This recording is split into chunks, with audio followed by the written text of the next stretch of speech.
Hi moms! Fridge or freezer? Let's store breast milk the right way.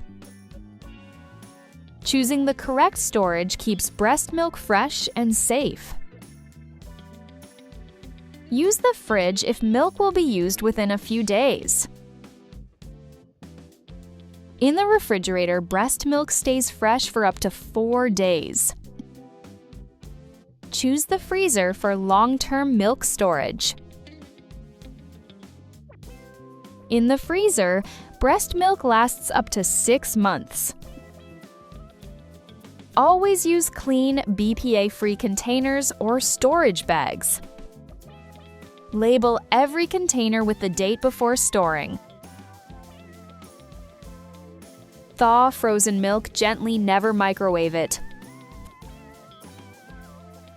Fridge for short-term, freezer for long-term, simple and safe.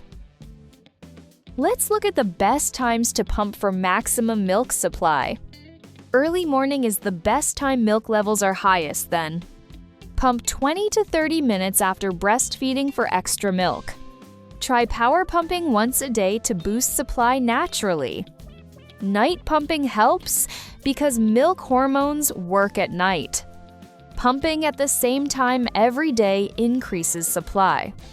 Relax your body stress can reduce milk flow. Drink enough water and eat well for better milk production. Right timing plus consistency equals more milk for your baby.